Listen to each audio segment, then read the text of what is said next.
तीन बहनों की लालची भाभी करिश्मा, आपदी रेशमा और खरे मनीषा एलोमेश तीन बहनें जहाँ हृदय उनका वेलमस्का एक भाई सातु है तो मयंक। खन्या निर्माण होता मयंक है अपनी बहन और को हाँ बहुत दोस्तों प्यार वीडियो करता अच्छा है। लगे तो लेकिन कीजिए मयंक अपने की पत्नी दोस्तों के सविता साथ इस मामले कीजिए में और मयंक से अचानक वह बिल्कुल ही घटना अलग है। मत भूलिए वो तो अपनी चलिए ननदों का शुरू करते जितना हैं। बुरा कर सकती है उतना बुरा करती ही रहती है और अपनी ननदों पर हुक्म भी चलाती है।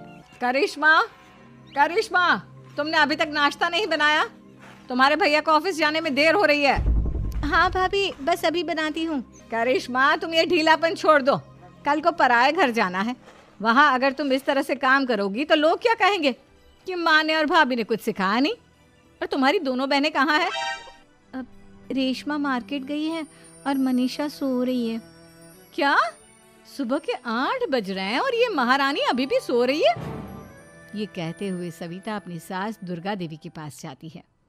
माँ जी, देख रही हो अपनी बेटियों के तौर तरीके? क्या हुआ बहू, सुबह सुबह क्या कर दिया मेरी बेटियों ने? अरे एक तो अभी अभी उठकर किचन में गई है, दूसरी सुबह सुबह बाहर चली गई और तीसरी अभी तक सो रही है। क्या करूं मैं इन तीनों का, मैं तो परेशान हो गई हूँ। जा जाकर उठा उसे और रेशमा से मैं बात करती हूँ। सविता सीधा मनीषा के कमरे में जाती है और उससे कहती है, महारानी जल्दी उठो, सूरज सर पर आ गया है। भाभी थोड़ी देर और सोने दो ना, मैं रात को लेट सोई थी। वो क्या है ना, यूनिट टेस्ट चल रहे हैं। शराफत से उठती है या नहीं, या फिर पानी की भरी बाल्टी डालूं तेरे ऊपर? नहीं नहीं भाभी, मुझे बिस्तर में नहीं नहाना, उठती हूँ मैं। मनीषा जल्दी से उठकर बाथरूम में चली जाती है। सभी आराम से बैठकर नाश्ता कर रहे होते कि तभी रेशमा बाजार से हाथ में सामान लिए आ जाती है। रेशमा को देखते ही सविता उस पर बरस पड़ती है। लो, आ गई महारानी। ऐसा भी क्या सामान लाना था जो सुबह आंख मलते ही बाजार की तरफ रवाना हो गई? भाभी, कल आप ही तो चीख रही थी कि घर का सारा सामान मुझे ही लाना पड़ता है, घर में किसी को भी किसी काम से कोई लेना देना नहीं है। अब मैं बाजार जाकर सामान ले आई तो आपको इस बात से भी तकलीफ हो रही है? देख रही हो माँ जी, अपनी बेटी की जुबान कैंची से भी तेज चलती है। और मयंक, आप तो कुछ कहेंगे नहीं अपनी लाडली बहन को।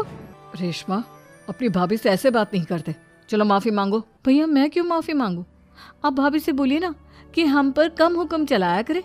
हम इस घर की बेटियां हैं और आपकी पत्नी की ननद है, नौकरानी नहीं। लो कर लो बात। इनकी भलाई के लिए कुछ भी बोलो तो इन्हें बुरा लग जाता है। इस घर में यही इज्जत है मेरी। देख लो माँ जी, आपकी बेटी किस लहजे में मुझसे बात कर रही है। सविता वहां से चली जाती है। मयंक को बहुत गुस्सा आता है, वो भी वहां से चला जाता है। फिर करिश्मा रेशमा को समझाती है, रेशमा, तुम्हें भाभी से माफी मांग लेनी चाहिए थी ना। लेकिन दीदी, मैंने कुछ किया ही नहीं, तो मैं माफी क्यों मांगू? हाँ करिश्मा दीदी, रेशमा दीदी जैसे ही घर में आई भाभी ही उन पर चिल्ला रही थी। हाँ, मैं मानती हूँ कि गलती भाभी की थी। मैं तो इसलिए बोल रही हूँ कि भाभी ने माँ को तो पूरी तरह अपने वश में कर लिया है। वो हमारी बात सुनती ही नहीं। मयंक भैया हमारे लिए हमेशा खड़े रहते हैं, इसलिए उनकी बात का मान तो तुम्हें रखना चाहिए था ना। कोई फायदा नहीं दीदी, कुछ दिनों की बात और है, भाभी उन्हें भी हमारे खिलाफ भड़का देंगी। फिर वो भी माँ की तरह हमारी किसी बात का विश्वास नहीं करेंगे। इसी तरह सविता अपनी तीनों ननदों को किसी न किसी बात पर परेशान करती रहती थी। एक दिन मयंक अपनी तीनों बहनों के लिए गिफ्ट लाया। क्या रेशमा, ये तुम्हारे लिए हार का सेट। रेशमा, तुम्हारे लिए सुंदर सी ड्रेस। और मनीषा, तुम्हें किताबें पसंद है ना, तुम्हारे लिए किताबें लाया हूँ। थैंक यू भैया। थैंक यू भैया। थैंक यू भैया। करिश्मा, तुम्हारा नेकलेस कितना सुंदर है, ये भैया कहाँ से ले आए होंगे? मैंने भैया को 3 दिन पहले फोन पर ये डिजाइन दिखाया था और आज भैया ये ले आए। सविता तो अपनी ननदों के गिफ्ट्स देखकर जल गई और करिश्मा का नेकलेस तो उसे भी बहुत पसंद आया था। अपनी बहनों के लिए कितना अच्छा नेकलेस लेकर आए हैं, मुझे कभी कोई गिफ्ट नहीं दिया। मैं आज ही ये हार चुरा लूंगी। रात में सविता करिश्मा का हार चुरा लेती है और इसी तरह उसे अपनी ननदों की जो भी चीज़ अच्छी लगती वो उसे मांगती नहीं, बल्कि रात के अंधेरे में चुरा लेती। इसी तरह दिन बीतते गए और सविता ने मयंक के दिल में भी उसकी बहनों के लिए नफरत पैदा कर दी। एक दिन मयंक ने करिश्मा और रेशमा के लिए रिश्ता देखा और ये बात उसने घर में सबको बताई। माँ, करिश्मा और रेशमा के लिए बहुत अच्छा रिश्ता आया है, वो लोग कल इन्हें देखने आ रहे हैं। आप और सविता मिलकर सारी तैयारी कर लेना। ये सुनकर करिश्मा और रेशमा खुश हो जाती हैं, लेकिन सविता सोचती है, अगर इन दोनों बहनों की शादी हो गई तो घर और बाहर का काम कौन करेगा? मनीषा तो एक नंबर की कामचोर है, उससे तो किसी बात की उम्मीद लगाना ही बेकार है। मुझे इस शादी को रोकना होगा। अगले दिन सभी लड़के वालों के स्वागत की तैयारी करने में लगे होते हैं। तभी मयंक अपनी बहनों से आकर कहता है, तैयार हो गई तुम दोनों?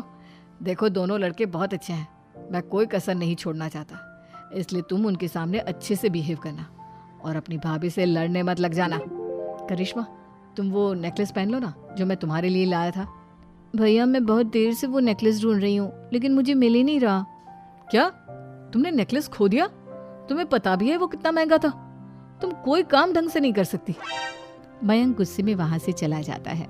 थोड़ी देर बाद लड़के वाले भी आ जाते हैं। वो दोनों बहनों को पसंद कर लेते हैं और रिश्ता पक्का हो जाता है। लेकिन सविता के दिमाग में तो कुछ और ही खिचड़ी पक रही थी।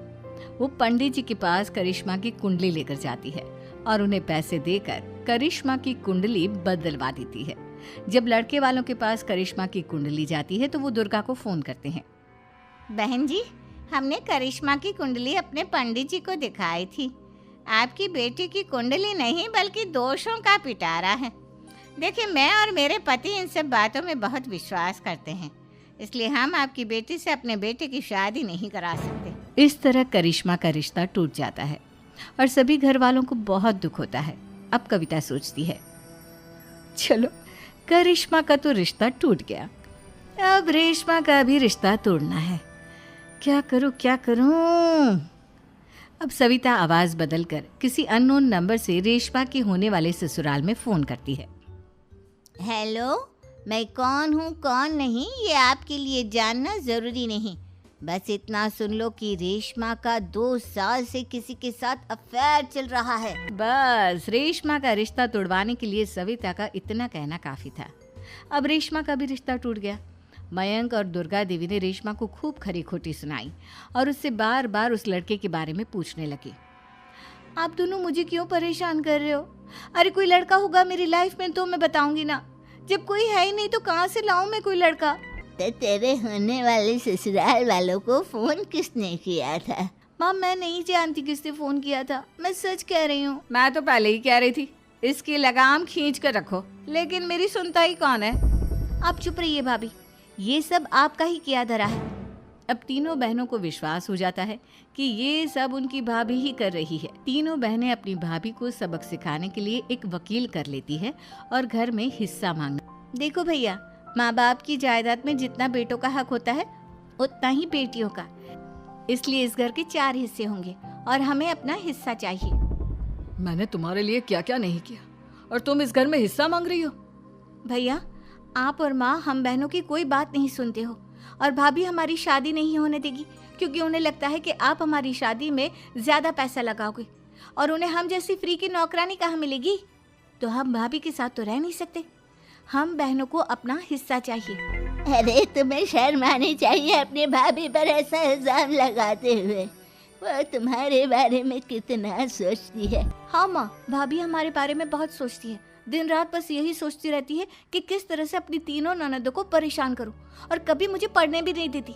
दोनों बहनों का रिश्ता भी तो इन्होंने ही तोड़वाया है और रात में हमारे कमरे में आकर हमारी चीजें भी चुराती हैं। इसी तरह सविता की तीनों ननदें अपनी बात पर अड़ी रही। अब कोर्ट में तारीख भी शुरू हो गई। जब सविता को लगा कि उसकी तीनों ननद इतनी आसानी से नहीं मानने वाली, तो उसने अपने पति और सास को सारी सच्चाई बता दी और अपनी तीनों ननद से माफी मांगी। मयंक और दुर्गा को भी अपनी गलती का एहसास हो गया। अब सविता खुद करिश्मा और रेशमा के लिए अच्छा रिश्ता ढूंढती है और उनकी शादी करवाती है।